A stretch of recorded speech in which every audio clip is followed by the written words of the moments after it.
Não, e abordagem psicológica. Núcleo de acessibilidade e apoio psicopedagógico. Exato. Falei errado, mas a intenção é a mesma. Boa. E a Marina, com muita sabedoria, né, Ana? Ela faz esse cuidado dos professores, essa interface com os alunos, dos alunos com a instituição, da instituição com os professores, esse ciclo cada vez mais forte, que isso sim é acessibilidade, né, Ana? Isso sim é dar oportunidade para todo mundo viver no mesmo mundo.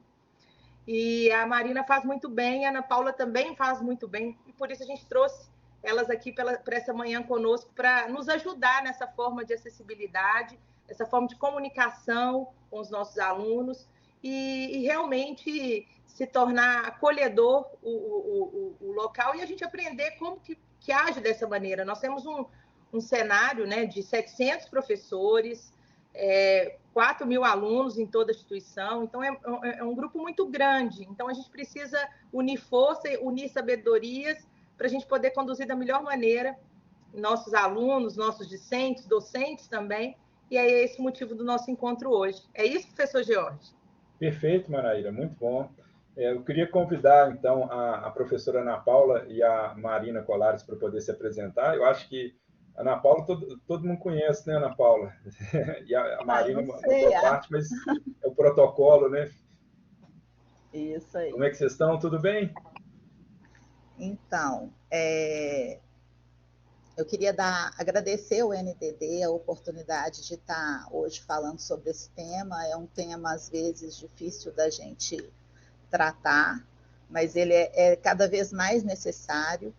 A gente está não só no mundo muito diverso, mas no mundo onde as diversidades, as diferenças, elas estão sendo mais assumidas ou como parte da identidade das pessoas, né?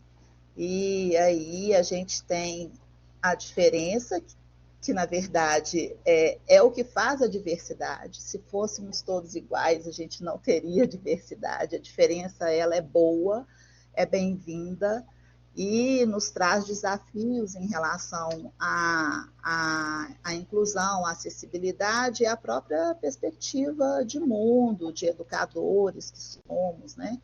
Então, assim, é um tema que está sempre em construção, nada aqui que vai ser dito é algo que se finaliza nessa apresentação, acho que é uma construção de todo dia. E, bom, eu estou diretora do ambulatório, mas já dei aula no internato rural, muitos anos, mais de 25 anos, e também lá no ambulatório de pediatria. E estou muito feliz de estar aqui com vocês hoje, passando a bola para a Marina agora. Bom dia, pessoal.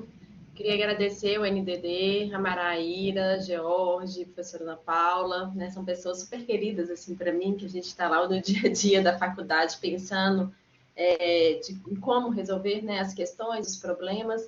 E hoje eu acho que é um dia importante para a gente conversar sobre a acessibilidade e pensando tanto nessa questão de discutir o tema, né, da diversidade, da diferença, e também pensar em se apropriar um pouco mais de como que acontece ali na faculdade, né? Então, a gente construiu um documento junto com alguns professores e alguns alunos, que a gente vai publicar, talvez na semana que vem. Eu estava esperando esse momento, porque é um documento que aceita ainda contribuições, então, se hoje vocês tiverem alguma ideia, sugerir alguma modificação, a gente pode fazer no documento, né, que é um manual da acessibilidade que vai lá algumas dicas e alguns acordos que nós fizemos com os alunos e com os professores. Então, hoje a gente vai poder discutir também um pouco sobre a questão das provas, né, principalmente as atividades avaliativas, práticas e teóricas, de que forma que acontece, como que é essa história do tempo adicional, como que é a sala reservada, né, os recursos educacionais solicitados pelos alunos da acessibilidade, que público que é esse, quantos são, né, quem são em cada curso. Então, hoje a gente vai poder discutir um pouco sobre isso, e os professores que tiverem alguma ideia e quiser que a gente possa acrescentar no manual, é só nos procurar durante essa semana, porque a gente gostaria, né, de até sexta-feira, ou no máximo na segunda-feira da outra semana, publicar esse manual, né, que é um manual tanto para o docente e tem um outro que é para o discente, que ali no do discente tem também falando um pouco dos deveres, como que eles precisam estar lá na faculdade, solicitar, né, como mudar as solicitações que eles pedem. Então, eu já queria agradecer também de antemão os professores que auxiliaram na construção desse documento, né, os professores que dão aula práticas, provas práticas, né, então a gente vai ver a diferença da prática e da teórica, da prova OSCE também. Então, agora eu vou passar para a Ana Paula, que a gente vai fazendo uma dobradinha, gente, eu e a Ana Paula, né? Perfeito, Hora Marina. essa, presente, hora aí. Eu vou entrar aqui antes da Ana Paula, me corrija aí se eu falar errado, Ana Paula, só para poder passar um vídeo. Isso mesmo, George. Perfeito? A gente planejou uma dinâmica aqui que atinja ao máximo a prática do docente, né? Porque eu acho que faz muito sentido dessas capacitações nesse direcionamento. Então, eu vou passar um breve vídeo aqui que a Ana Paula passou. Em sequência, ela vai contextualizar a importância dessa temática para os professores. Aproveitando aqui, Ana Paula, uma brecha, né? O professor não pode abrir o microfone, que aproveito para poder falar. Falando sobre diversidade, a gente teve um evento Cultura de Inovação da faculdade, está até disponível no canal do YouTube da faculdade, que a gente ressalta a relevância de visões diferentes para poder estimular a criatividade, né? Então, a gente tem que... Eu gostei da sua fala, Cindilice, aí a gente tem que abrir a cabeça para poder perceber mais, que assim a gente consegue ir mais longe. Então, vou projetar seu vídeo aqui e dou sequência para a sua fala. Quando eu projetar aqui, me confirma só se vocês vão estar visualizando.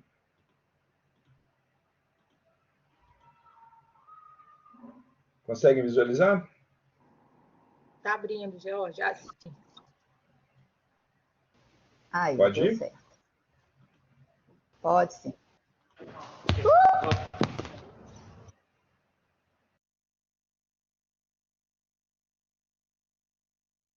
What makes you two different from each other?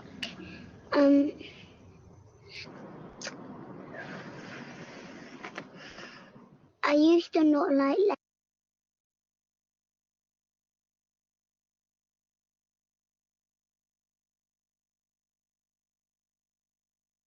Só um minutinho aqui, que eu tinha colocado junto com a apresentação, ele foi direto. Eu vou retomar ele aqui, Ana Paula, só um minutinho. Não, certo. What makes you two different from each other?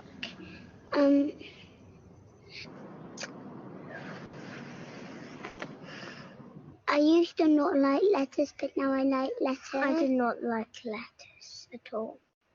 Lucy loved tomato sauce, and I do like it, but I don't love it as much as Lucy.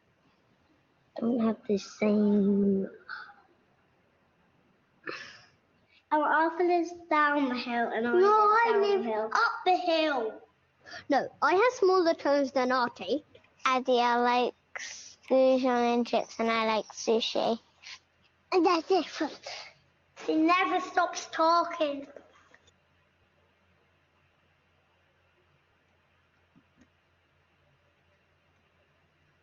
Perfeito? Certinho, George. Na verdade, quis trazer um vídeo que fala de diferenças entre crianças.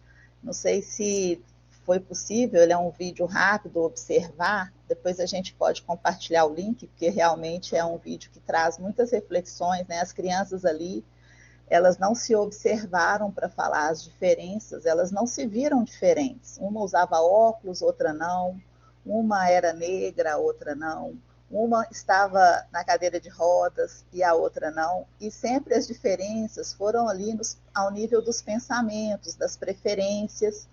E não, a criança, ela tem uma pureza, vamos dizer assim, uma inocência tão grande que ela, mesmo tão ao lado de pessoas, né, fisicamente diferentes, elas nem assim se perceberam diferentes umas das outras, né?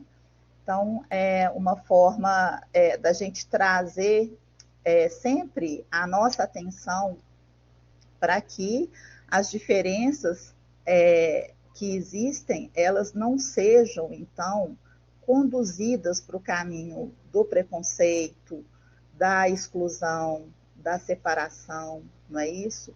Da formação de grupos que não interagem entre si. E isso no ambiente educacional acho que é muito importante e é uma missão nossa, né, de educadores, lidar com as diferenças e integrá-las dentro da comunidade acadêmica. Ana, Vicente, claro. Sua câmera está ligada?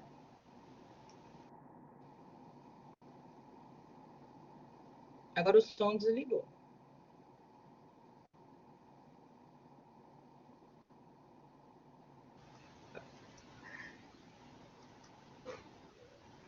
Vocês estão me vendo, gente?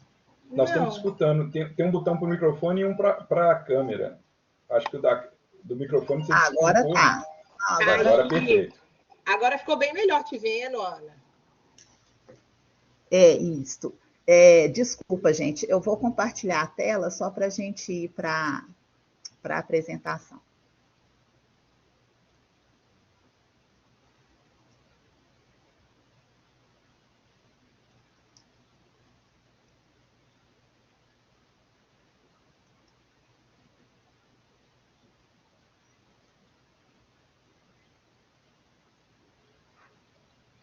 Perfeito. Deu certo? Aqui, ó, certinho. Ótimo.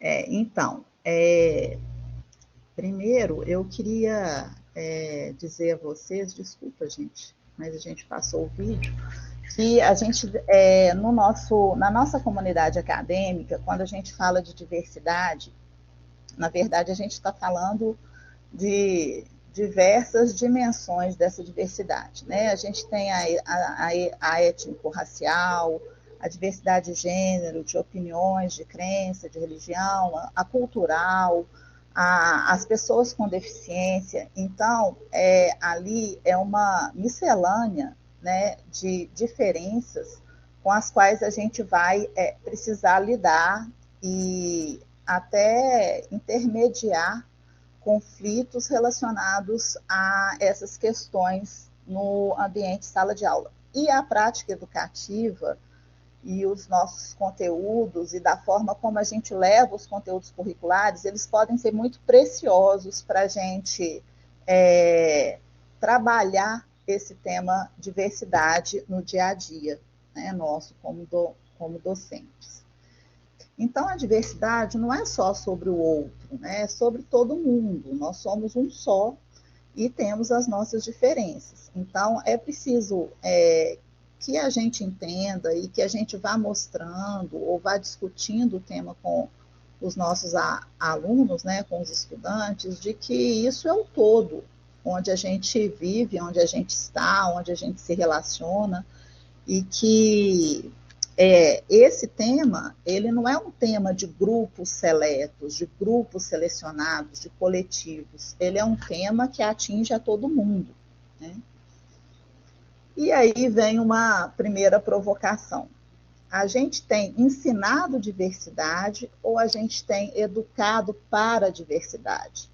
Porque há uma diferença muito grande entre ensinar, né, as diferenças e trabalhar dentro do que a gente é como docente, dentro dos nossos exemplos, com a potencialidade de espelhamento que os alunos têm quando eles nos fazem como modelos, né, de atitudes, de conduta, né? Isso tudo implica numa educação para a diversidade. Então, na nossa prática docente, na nossa vida diária, a gente tem que estar atento, porque isso é importante para os nossos alunos, né? Eles nos observam, eles não aprendem só aquilo que a gente formalmente está ensinando. A educação vai muito além daquilo que a gente passa de conteúdo para os alunos durante a prática pedagógica. Então, na verdade, a gente nem deve ensinar diversidade. Na verdade, a diversidade é que nos ensina. Ela ensina a gente a lidar com novos valores, com novas formas de ver o mundo, né? Com posicionamentos diferentes das pessoas. Então, a todo dia, a toda hora, essa diversidade nos ensina, a gente aprende com ela, né?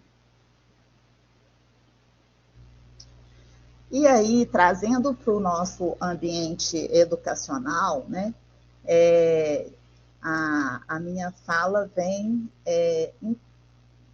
provocar um pouco mais para saber se nós docentes, realmente temos ideia de quem a gente é na nossa diversidade. Quer dizer, é um exercício de autoconhecimento também, saber lidar com a diversidade ou estar pronto para educar para a diversidade. Quem somos nós na nossa diversidade, né? A comunidade acadêmica, ela se conhece, nós nos conhecemos, nós sabemos sobre os alunos, vamos dizer assim, que estão com as suas dificuldades físicas, os nossos estudantes com deficiências, nós sabemos sobre os nossos estudantes negros, nós sabemos sobre os nossos estudantes que têm uma origem étnica diferente, eles passam dificuldades, eles se sentem de alguma forma diferentes no meio do nosso grupo, ou são tratados com alguma diferença entre os colegas, entre os professores. A gente respeita o lugar de fala, quer dizer, a gente entende que quando um aluno diz que não se identifica no gênero feminino ou masculino, a gente compreende que essa é uma questão que é ele que tem propriedade de falar sobre, assim como o aluno que é negro, ou o aluno que dentro do contexto da nossa faculdade tem mais dificuldades financeiras, econômicas, que luta mais com a questão financeira para se formar, quer dizer, a gente entende que aquela dificuldade é dele e aquele é o lugar de fala dele. Nós conhecemos os nossos docentes, nosso grupo de professores. Nós temos algum professor negro, algum professor de outra etnia, enfim. As interações com a coletividade no ambiente educacional, elas contemplam os coletivos, o coletivo de alunos negros da medicina, o coletivo, eu não sei se tem outros nos outros cursos, os coletivos LGBTQI+, outros grupos sociais, às vezes grupo de alunos que têm uma afinidade por alguma crença, alguma religião. Quer dizer, a gente, enquanto coletividade, enquanto comunidade acadêmica, a gente conhece e contempla esses coletivos no nosso lidar no dia a dia nesse ambiente? Existe uma construção coletiva de inclusão de todos, considerando suas diferenças? Os conteúdos curriculares, eles abordam a inclusão, a acessibilidade e a diversidade com clareza? O aluno está entendendo que esse é um tema que precisa ser discutido e debatido? Ou ele ainda está invisível, meio permeado em outros contextos? Conseguimos transformar os ambientes acadêmicos em oportunidades para debate e educação para a diversidade? Tem sido uma prática nossa, um exercício nosso enquanto docente, trazer para a pauta essa questão? Por fim, e para introduzir a fala da Marina, a gente está preparado para acolher as demandas dos nossos estudantes no contexto da diversidade, da inclusão e da acessibilidade?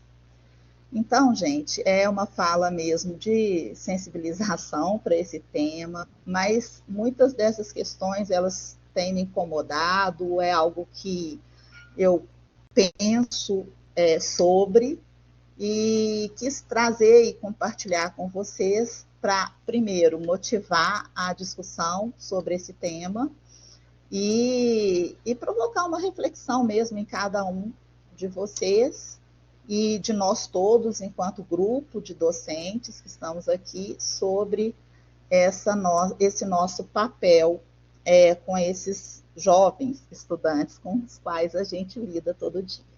É isso aí. Marina, agora com você.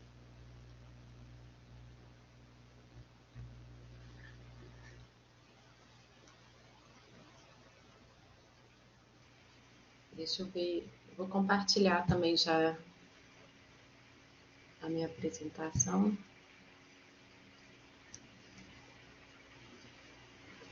Deu certo? Acho que não, né? Não. Ainda não, Marina. Agora está tá. vindo. Tá bom.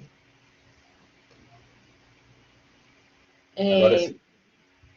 Então, gente, essa fala da Ana Paula, né, me faz pensar muito. A gente pensou assim, dividir, né, essas relações, mas me faz pensar muito também no que é diferente e o que é insuportável. Não só do que trata do assunto também da acessibilidade, como ela disse, né, a questão étnico-racial também, né, as escolhas religiosas e também o próprio jeito do aluno. Então, a gente tem visto muito, às vezes, brigas dentro do subgrupo, porque na nossa vida real, como que os nossos alunos estão acostumados a resolver essas questões, né? Cancela a pessoa lá nas redes sociais, deixa de seguir, elimina, e aí isso já está resolvido. Só que no subgrupo ele não consegue resolver. E o que eles pedem normalmente é a troca de subgrupo, né? Então, na hora que a gente pensa ali também, a gente, quanto professor, visualizando um conflito por causa das diferenças, a gente pode pensar qual que é a minha responsabilidade nisso também, né? Como que eu vou ali auxiliar esses alunos a conseguir trabalhar com o colega que é diferente, né? Então, e como ele ajudá-los a resolver também essas questões dos conflitos. E aí eu vou fazer agora um recorte, o que o NAP oferece, como que o NAP acolhe as questões da diversidade e da acessibilidade, né? Então, a equipe do NAP é essa, né? Composta por psicopedagogas, por psicólogas e tem um auxiliar administrativo. Quero destacar que para esse assunto da acessibilidade e diversidade é a Lilian, né, que é essa psicopedagoga de acessibilidade e projetos. A Lilian, ela está destinada para resolver todas as questões e discussões que envolvam ali os alunos que demandam algum recurso educacional ou que tenha alguma deficiência, transtorno, diversidade. E aí, gente, o NAP, né, ele trabalha tanto com o apoio psicopedagógico, que é uma outra vertente, né, do NAP, que em outro momento a gente pode discutir, e a política de acessibilidade plena e diversidade. A gente vai chamar de diversidade, né, e a gente vai pensar assim, quem que é essa pessoa também com deficiência? É aquela que tem algum impedimento a longo prazo de natureza física, mental, intelectual ou sensorial. Então, a partir disso, a gente tenta garantir esses direitos educacionais, né? E aí a gente também inclui aí a questão de gênero, quando a gente pensa no nome social, também na diversidade religiosa. Lá na faculdade a gente tem alguns alunos adventistas, judeus, né? Então tem alguns horários que eles não podem fazer a atividade. E aí como que a gente recebe esses alunos, né? Tem um fluxo. Eles vão até o NAP e eles fazem um cadastro, seja no ato ali da matrícula, né? Ou então ele fica sabendo do NAP às vezes depois, ou acontece algo durante o percurso dele acadêmico e ele precisa solicitar um recurso educacional. Então ele vai até o NAP e a gente faz o cadastro de todos eles. Para poder fazer o cadastro da acessibilidade, a gente precisa de um laudo. Esse laudo, ele traz dos profissionais que o acompanham de forma externa da faculdade, né? Ou psiquiatra, ou neurologista, né? Ou um médico ali de referência, para poder atestar, né? E dizer ali qual que é a necessidade também daquele aluno. E aí a gente senta e faz uma ficha de cadastro. Os recursos educacionais, a gente elabora a partir de cada aluno. Então, às vezes, os professores perguntam assim, uai, mas o fulano tem TDAH e o Beltrano também tem TDAH. Por que que é diferente um do outro? Porque, às vezes, um necessita de um recurso, por exemplo, como ledor e transcritor, e o outro só solicita o tempo adicional, né? Então, a gente não faz a partir da deficiência ou do transtorno. A gente faz, né, as solicitações dos recursos educacionais a partir da singularidade de cada um e do que eles trazem. Então, a partir dessa ficha de cadastro, eles também assinam um termo ali de compromisso que para nos apontar algumas questões e também dizendo que aquele recurso que ele está solicitando, ele vai utilizar durante todo aquele semestre. Caso ele queira fazer alguma modificação, vai ser a partir do próximo semestre. Isso eu vou contextualizar na hora que eu for trazer a prova óssea, que a gente estava tendo algumas questões e alguns problemas com relação a isso.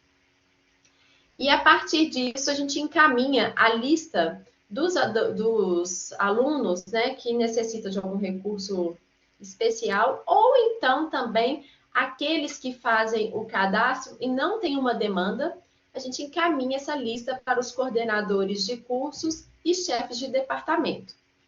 E aí eles precisam nos dar a ciência, o ok que, né, receberam, para a gente poder saber que eles estão cientes de que esses alunos ali necessitam de alguma adaptação, ou também para os professores saberem que aquele aluno ali tem algum tipo de deficiência ou transtorno.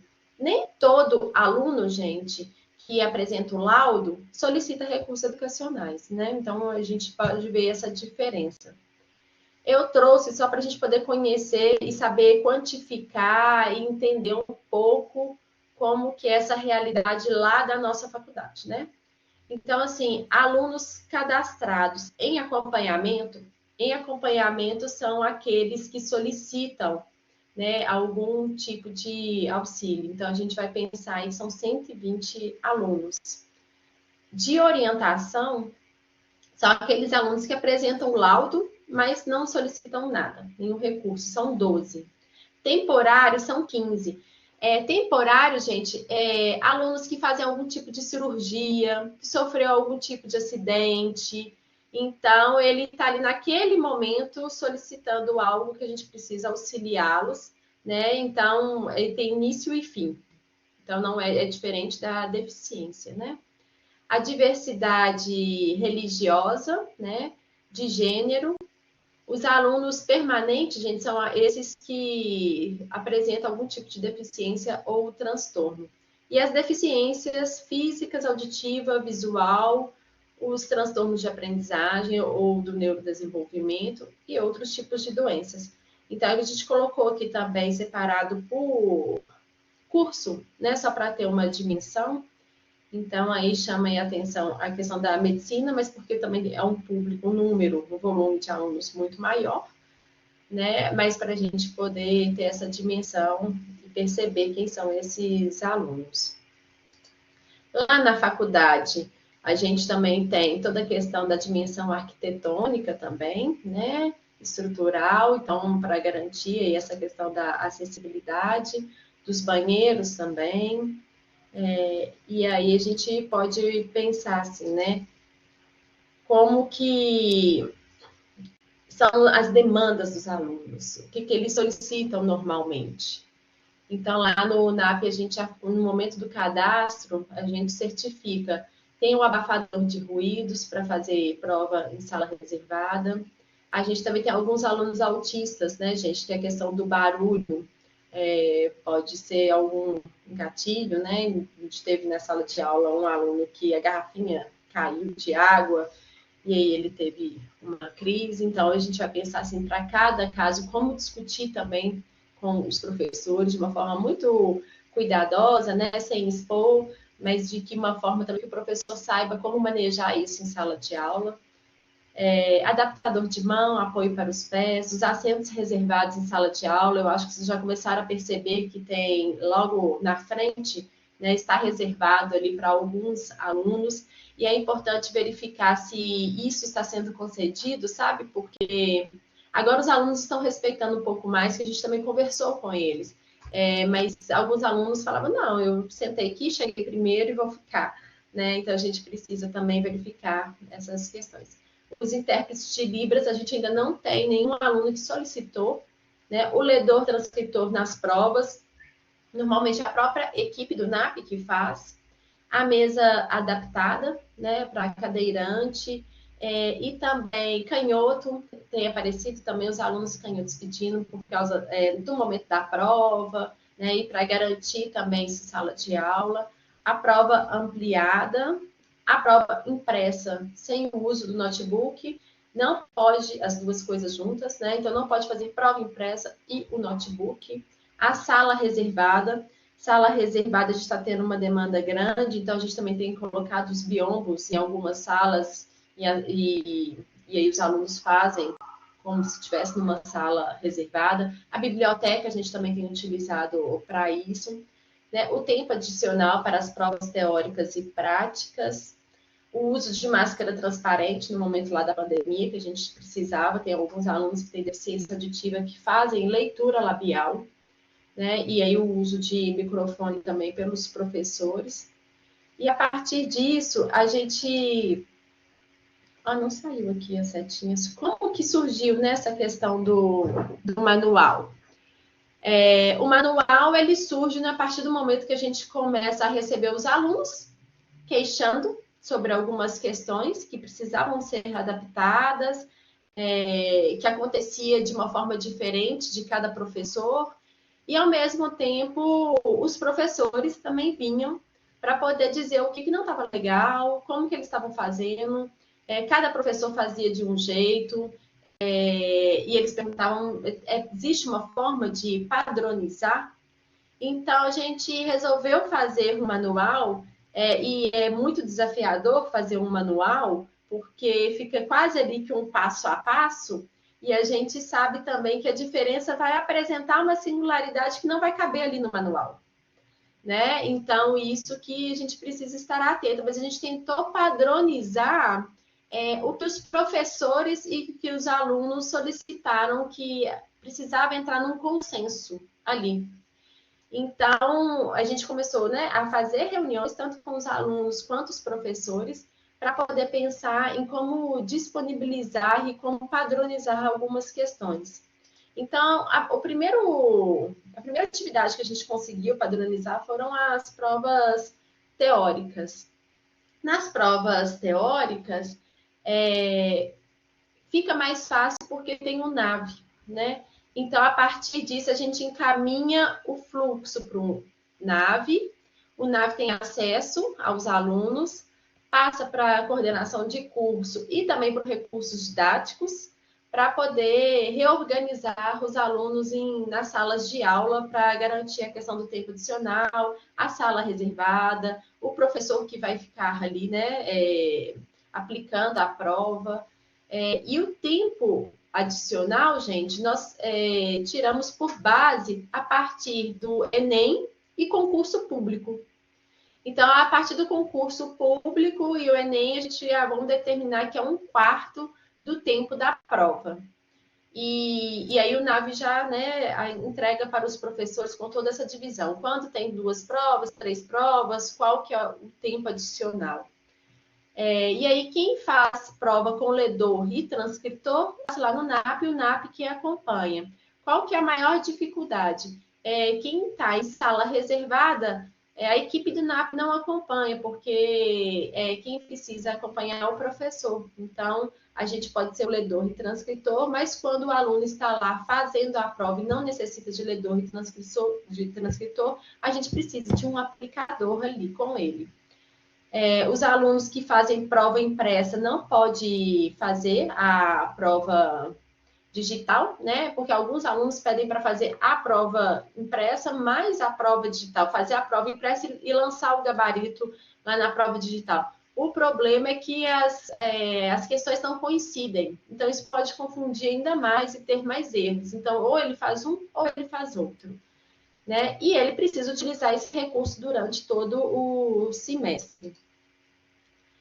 Na prova OSCE, né, é onde a gente pensou nessa questão de todo semestre, porque o que estava acontecendo? Quando tinha turma que tinha mais de 5 alunos cadastrados na acessibilidade, a prova era preparada num outro dia, num dia diferente da turma, para não atrasar, né, o tempo da prova OSCE. E aí, o que estava acontecendo? Se, por exemplo, a prova dos alunos da acessibilidade era na sexta-feira e o da turma dele era na segunda, eles não apareciam na sexta-feira e falavam, ah, não, eu prefiro fazer a prova lá com a minha turma.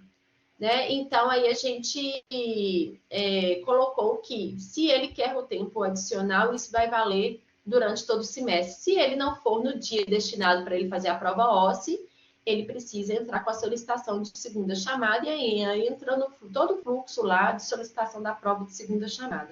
Então, a prova OSCE até 5 alunos faz no mesmo dia e no mesmo horário da turma.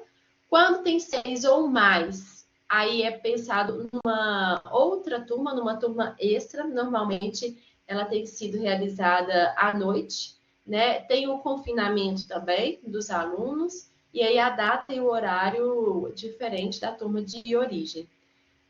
Também é pensado no tempo de 1/4, né, do tempo ali adicional, para os alunos com TDAH, com os transtornos, de uma forma geral. Já os alunos com a deficiência física e motora é o dobro da questão por causa, né, do deslocamento dele lá no LabSim, né, que é mais devagar. Com relação à prova prática, a gente dividiu, os professores acharam melhor colocar anatomia e neuro junto, porque a prova é de uma forma diferente, né? Então, na prova prática de anatomia e neuroanatomia, esses que a gente pensa de 1 a 2 minutos por questões, a gente colocou ali que o professor pode escolher de 30% a 50% do tempo total, né, de questões. O tempo ele não pode ser parcelado e não pode ser concedido por toda a turma. O que estava acontecendo, gente? Alguns professores falam assim, mas teve tempo adicional. Eu dei o tempo adicional para todo mundo. Eram 2 minutos para cada peça e aí eu dei 3 minutos para todo mundo. Mas aí o aluno que tem uma questão lá da acessibilidade, algum transtorno, que precisa de ter esse tempo a mais, é exatamente para se diferenciar dos outros. Então, era como se o aluno que tinha o tempo adicional não tivesse tempo. O tempo parcelado, gente, é muito ruim, porque às vezes o professor coloca ele lá para fazer a prova junto com todo mundo, então ele faz em 2 minutos, e depois o professor fala assim, agora você tem 4 minutos para voltar em qualquer peça, né, em qualquer bancada que você quiser. Mas aí quebra o raciocínio do aluno. Então, aí a gente pensou em colocar esses alunos ou antes ou depois para poder fazer essas provas.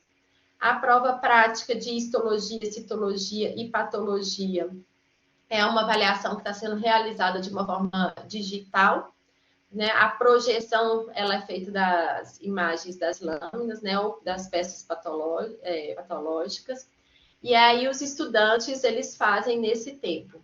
O que foi destinado, né? 4 minutos para cada questão, isso os professores que foram destinando, né?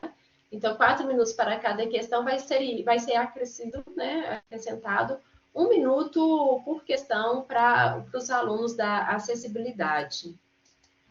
Nas provas de parasitologia, né? Elas estão sendo feitas no laboratório. E o único grupo, né, com os alunos da acessibilidade, eles vão ter o tempo adicional de 1 minuto por questão. Agora, caso, quando é a prova em grupo, em duplo, em trio, e aí o aluno queira fazer no grupo dos colegas, aí o tempo adicional não existe. O grupo, ele não tem esse tempo adicional, não. Com relação à diversidade religiosa, o NAP faz o cadastro desses alunos, né, logo assim no início do semestre. Eles apresentam também um documento, né, da religião, da igreja em que ele participa.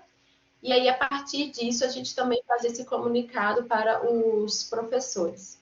né? E aí, qual que é a questão? Muito na sexta-feira à noite e no sábado durante o dia, em que eles não podem fazer algumas atividades. Também tem alguns feriados, né? Assim, algumas datas comemorativas dos alunos que são judeus, que eles também não podem fazer prova nesses dias. Então, a prova, ela é feita depois, posteriormente.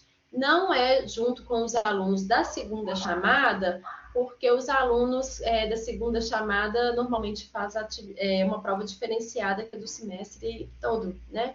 Então, eles precisam fazer uma prova com o mesmo conteúdo daqueles alunos que fizeram a prova no dia que ele não poderia fazer.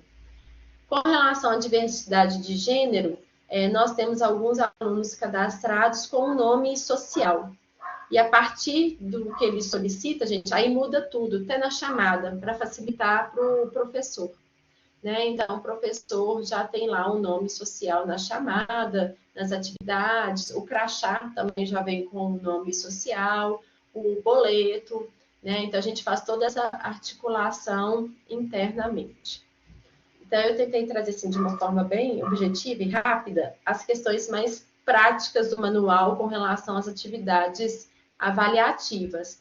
Né? Deixa aí o contato do NAP, o meu, caso alguém queira e contribuir, né, modificar algo, é possível ainda, porque a gente não fez essa publicação.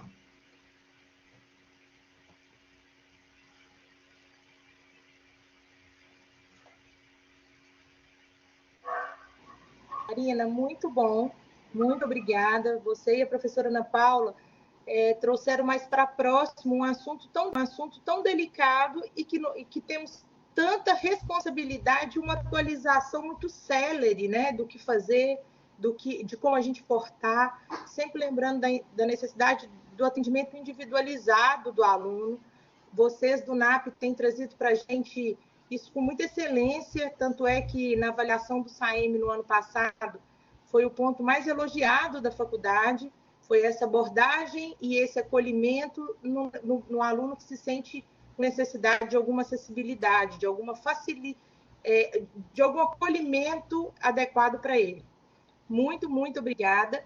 E eu aproveito aqui, Marina, para a gente apresentar o comitê de remediação que a gente fez pelo curso de medicina, junto com a coordenação, no qual eu faço parte, com orgulho, junto de você, da professora Cláudia, do Alexandre da Souza, que é em busca de encontrar, professores, metodologias que ajudem e instrumentos que facilitem tanto para o professor no dia a dia com aquele paciente, com aquele aluno, como que a gente obtém os mesmos objetivos de aprendizado, de habilidade, nesse contexto desse aluno. Então, eu, com muito orgulho, faço parte desse comitê para a gente tentar encontrar o melhor caminho para o aluno e para o professor ter o nosso maior objetivo dentro da escola, que é formar pessoas boas, bons profissionais e capacitados, tanto do ponto de vista técnico quanto emocional, comportamental, né, Marina? E esse é o nosso papel aí que a gente começou nesse último mês. E pode falar mais um pouco, Marina, o que você deseja comentar para os professores? Na verdade, Maraíra, eu vou chamar a Ana Paula para dar a palavra aqui final para concluir fazendo esse fechamento direcionado para os professores. Perfeito. Tá, e a gente conversa depois. Pode seguir à vontade, Ana Paula. Marina, você tem alguma coisa para concluir antes de eu entrar no próximo grupo de slides? O professor Renato comentou, né, que alguns alunos ficam ansiosos com o cronômetro que estava sendo projetado na tela durante a aplicação da prova, né, e essa questão do tempo realmente traz algumas ansiedades, né? Não só para os alunos da acessibilidade, mas para todos. E é importante, assim, quando o professor perceber algum aluno que se destaca mais, falar para o NAP, né? Essa semana mesmo a gente recebeu 2 professores falando de uma mesma menina, né? Do tanto que ela fica ansiosa, do tanto que é visível que ela fica muito nervosa. E aí a questão do tempo é também quando os alunos percebem que os colegas já estão finalizando a prova e ele ainda não, ele também fica ali, né, ansioso. E aí, o que eu acho muito importante, gente, é esse trabalho em conjunto com o professor. Então, assim, a Maraíra, né, destacou aí o grupo que nós fizemos de remediação, né, que a gente tem encontros aí semanais, é exatamente para levar situações e casos. Então, onde vocês observarem aí esse embaraço, assim, dos alunos, essa dificuldade, seja entre eles ou um individualmente, a gente pode fazer essa discussão em grupo, tá? Então, joia, Marina. Agora eu vou passar aqui para os slides.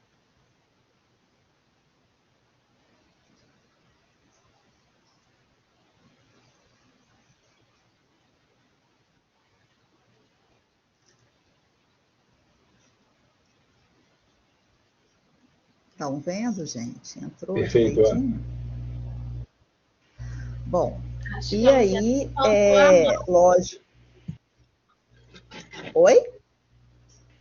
O A que professora aconteceu, gente? Luciana, ela levantou a mão, acho que ela está querendo falar.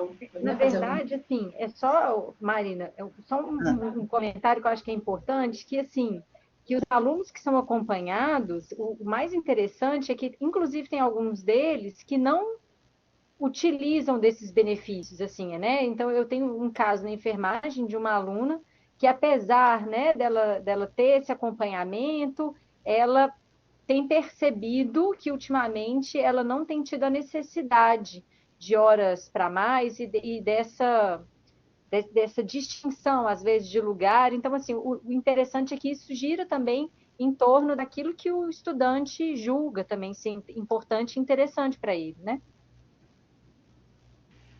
Isso, exatamente. E também a gente faz também um trabalho com eles na tentativa deles tentarem, em alguns momentos, não utilizar. Mas muitos, assim, às vezes não utilizam, mas eles falam assim, eu quero ter garantido, porque vai que eu precise, né? Então, assim, quando eles não abrem mão do tempo adicional ou do lugar ali reservado, eles precisam também nos comunicar, porque eles assinam um termo solicitando. Porque o que já aconteceu? Às vezes eles solicitam, aí às vezes eles não utilizam e depois eles reclamam que não foi dado, né? E isso é muito preocupante quando eles falam assim, o meu direito não foi garantido. Então, isso também é uma questão. Por isso que a gente tem um termo para eles assinarem quando eles solicitam e também quando eles abrem mão desse recurso. Muito bem, então, agora a gente finalizando, assim, na verdade, a minha intenção com esse restante aqui de fala é apontar alguns caminhos, quer dizer, muitos a Marina já apontou, eu vou até citá-los aqui também, mas existem, numa complexidade tamanha, que é a diversidade, outras formas da gente desenvolver a temática e, ao mesmo tempo que você está abordando isso na sua prática pedagógica do dia a dia, isso também serve para disseminar a ideia de inclusão e de acesso. Então, o primeiro ponto que eu venho chamar a atenção aqui é a valorização das identidades. Então, o que é isso? É um posicionamento político nosso, a fim de desconstruir os estereótipos e os estigmas atribuídos historicamente a alguns grupos sociais. Então, eu acho que é uma pauta questionar os conceitos para a gente compreender de que forma eles foram construídos dentro de uma lógica de relação de poder. E o aluno, ele precisa ir ao longo do curso, eu acho, criando uma maturidade, e nós também desenvolvendo a nossa maturidade, né? Porque isso é uma construção do dia a dia. E em torno desse entendimento, né? De como se dá a relação de poder e como ela se relaciona com o preconceito, com o estigma, com os estereótipos. E a gente tentar desconstruir isso tudo. O diálogo, né? Então, trabalhar as relações interpessoais, a Marina abordou aí a questão dos conflitos que existem, com mudanças de alunos solicitando mudar grupo, não combinar com o colega, eu não combino com ele, né? Eu não suporto viver ao lado dele, como assim, né? Então, a gente trabalhar essas relações interpessoais, dinâmicas de grupo, trabalhos em grupo, vão ajudar os alunos a perceber que o outro é diferente, mas que ele tem algo a contribuir, né, que juntos fazem a participação de todos levam a um bom produto, né, cada um com a sua experiência, a sua vivência, a sua percepção de mundo, né, estimular a reflexão e a cooperação na solução de conflitos, então, valorização das identidades e diálogo até agora, e aí vem algumas estratégias pedagógicas mesmo. Então, o trabalho em equipe é o trabalho com diferentes linguagens. Eu até fiquei pensando se a gente não dividia em alguma disciplina e falava, não, a sua apresentação do seu trabalho, ela vai ser rápida, em 3 minutos, mas eu quero que você use Libras para apresentar o trabalho. E eu quero ver como que se dá o entendimento disso com um grupo, que vai ter que buscar esse conhecimento, e com a turma, que também vai ter que buscar para ter o trabalho do colega bem entendido. Ou fazer outras, vamos dizer assim, outras experiências nesse sentido, com outras linguagens, né? O roleplay para situações que expõem grupos vulneráveis e invisibilizados, fazer o aluno topar, né? Fazer o papel de alguém que é invisibilizado ou é muito vulnerável ou que não tem acesso aos cuidados de saúde ou que é discriminado. Talvez isso ajude o aluno nesse papel e discutindo como ele se sentiu, ele perceber como o outro se sente, e talvez trabalhar uma forma de conduta e de abordagem de ser diferente, né? Estudos de caso que envolvem o tema diversidade, mesas de debate sobre diversidade no ambiente acadêmico, viabilizar a experiência prática acadêmica em cenários diferentes e diversos. Então, sim, a saúde da população de rua, a saúde nos presídios, né, na população que está em cárcere, a saúde de mulheres em situação de prostituição, enfim, vivenciar essas experiências em cenários diferentes também pode ser uma contribuição para que a gente consiga educar para a diversidade, né?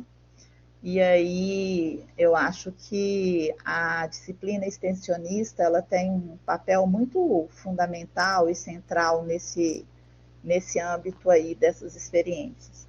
Estar atento ao aprendizado baseado em exemplo, espelhamento que o aluno faz com o professor, né? Valorizar a produção acadêmica que aborda os contextos psicossociais do cuidado e o método clínico centrado na pessoa, porque aí sim, se a gente desenvolve ou tenta se aproximar mais do método clínico centrado na pessoa, a gente vai entender o contexto do outro e o seu lugar no mundo, como indivíduo e sujeito. A gente não vai só lidar com os problemas ou com as doenças, a gente vai querer saber como esses contextos afetam aquele sujeito.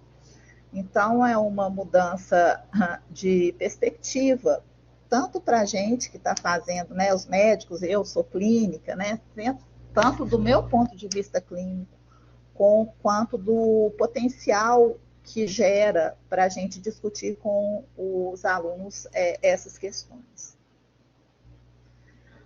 A estrutura curricular, né? Então, as diretrizes curriculares nacionais, elas já orientam a presença dos temas diversidade, acessibilidade, inclusão nos currículos.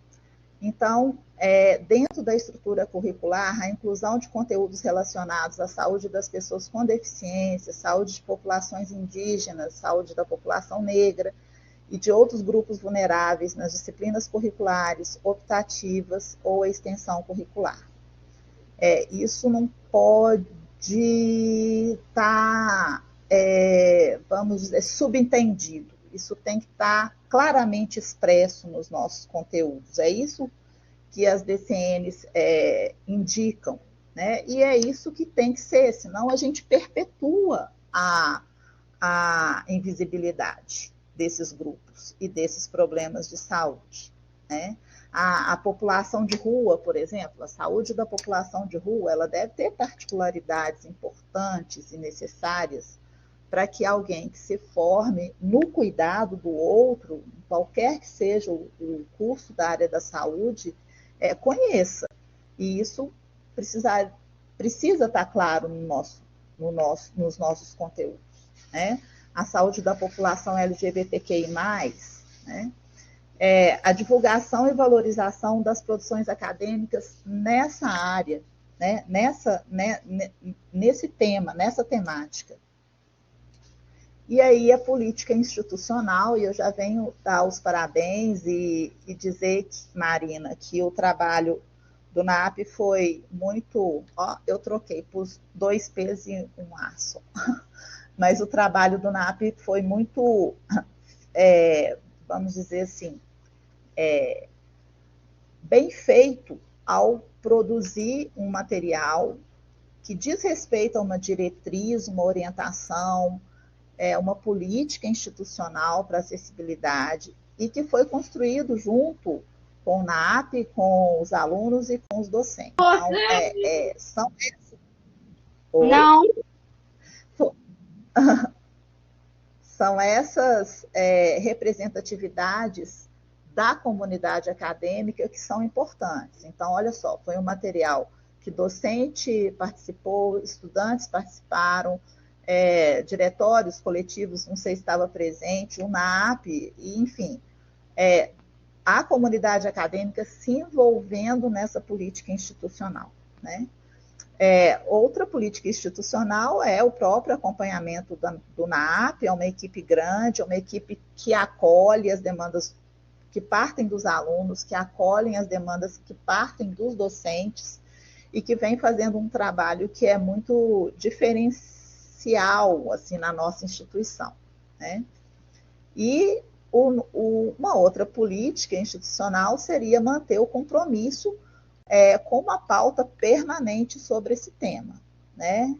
Isso tem que estar na ordem do dia, né? Ser conversado, ser debatido, ter evento, ter capacitação docente, ter aula magna para alunos, enfim, ter as disciplinas curriculares e a temática presente nos nossos conteúdos.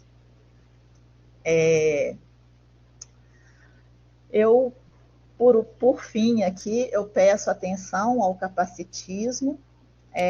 Esse termo tem sido muito usado atualmente, houve uma polêmica com o nosso presidente, enfim, não sei se vocês acompanharam, mas sempre há algo na mídia envolvendo a questão do capacitismo.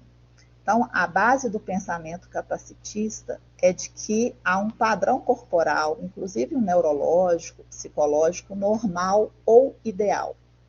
Dessa forma, quem não se enquadra nesse padrão não estaria habilitado para participar plenamente das atividades sociais, educacionais, enfim. Em sociedades capacitistas, a ausência de deficiência é vista como normal, e a deficiência é vista como algo que precisa ser superado ou corrigido. Alguns exemplos, né, de posturas capacitistas dirigir-se ao acompanhante de uma pessoa com deficiência física em vez de dirigir-se diretamente à própria pessoa. Nomear e qualificar a deficiência quando nos dirigimos ao indivíduo. Ele é o cadeirante, é o ceguinho, enfim, ele é o falcêmico e aí por aí vai, né? Então, eu acho que a gente precisa estar atento para isso e ter um cuidado com isso. e até trazer também para as nossas discussões, num ambiente de aula prática ou teórica, algo como esses exemplos que eu citei. Bom, então a minha fala é essa. Eu coloquei que estamos, né, todos nós, professores, NAP, coordenação de curso, NDE, NAVE, eu nem citei uma pessoa aqui, todos nós estamos, então, disponíveis para conversar, para esclarecer dúvidas ou para trocar ideias sobre o tema. Eu acho que nós precisamos movimentar mais essa temática dentro da nossa comunidade. E antes de me despedir, eu queria fazer um depoimento pessoal muito rápido. Eu vou interromper o compartilhamento aqui. O seguinte, eu sou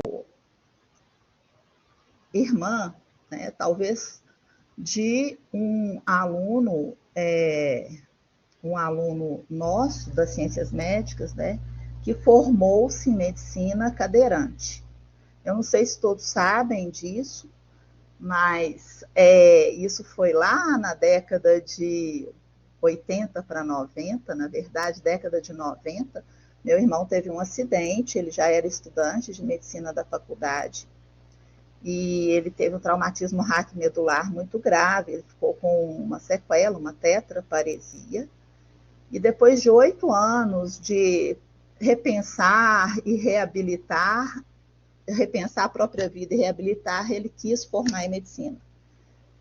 Então, nós voltamos à faculdade, eu já era docente lá, né, tinha me formado lá também, e numa época em que o tema acessibilidade, inclusão, isso sequer era pauta da instituição, isso estou falando de cerca de quase 30 anos para trás, e ele voltou e ele se formou na faculdade cadeirante com uma sequela importante nas mãos, né? Ele não tem garra, ele é tetraparético. E a gente viu professores, na época, tomando a iniciativa de adaptar, de criar novas tecnologias para que ele pudesse formar em medicina, né? Então, eu vi, por exemplo, professores da semiologia alongando a borracha do estetoscópio, porque a cadeira de rodas não passava debaixo do leito do paciente na Santa Casa, a cadeira era mais alta, então eles criaram um dispositivo para alongar aquela borracha do esteto, para que o Sérgio pudesse, então, conseguir fazer a ausculta, né? E várias adaptações foram feitas para ele poder passar, por exemplo, em disciplinas em que a mão, né, o exame físico era muito fundamental, a mão, né? E ele se formou. Aí vocês vão me perguntar assim, mas o que deu, né? O que aconteceu com ele? Então, ele se formou, ele prestou prova de residência na Santa Casa para patologia, aí ele fez a especialidade, né? Ele fez a residência de patologia na Santa Casa, hoje ele é patologista, ele trabalha, na verdade ele é disputado por vários laboratórios mais conceituados, porque é uma pessoa inteiramente dedicada ao estudo, e a patologia ela é muito de percepção, né, visual e de memória, então o Sérgio encontrou nesse estudo e nessa profissão mesmo o seu rumo na vida. E isso foi muito importante para ele, né? Essa acolhida da instituição em relação à deficiência dele, ela foi fundamental para que ele fosse a pessoa que ele é hoje, para que ele quisesse viver, ele quisesse produzir, ele quisesse passear, ele quisesse conviver com os familiares, ele quisesse conviver com os amigos, e ele quisesse participar plenamente da sociedade. Então, esse é meu depoimento, agradecer aqui, assim, é uma coisa que eu nunca fiz publicamente, mas agradecer Ciências Médicas, né, por ter acolhido ele, mesmo quando não havia política institucional, mesmo quando o tema não era centralizado na mão de um setor como o NAP, e que fez, então, essa pessoa ter a dignidade e ser uma pessoa participativa na sociedade. Então, assim eu termino minha fala. Com você, George, então. E com excelente, excelente, Ana. Fechando aqui com esse depoimento emocionante, né, que faz essa apresentação se tornar até mais concreta e traz o significado da importância dessa discussão. Obrigado pela participação sua e da Marina, né, e com esse fechamento dessa história com chave de ouro aqui. A Mônica colocou aqui que lembra, compartilhou sua dor naquele momento, falando do seu irmão, a Mônica Versani, e comenta que você tem uma bagagem de experiência muito forte, né? Ela mandou um abraço aqui para você. Obrigada, amor. A Rafaela Siqueira está perguntando aqui, eu acho que pode até a Marina ajudar a esclarecer aqui, nos tempos atuais, alguma estratégia pedagógica mais apropriada para abordar a diversidade? Como lidar quando há resistência para a discussão dessa temática?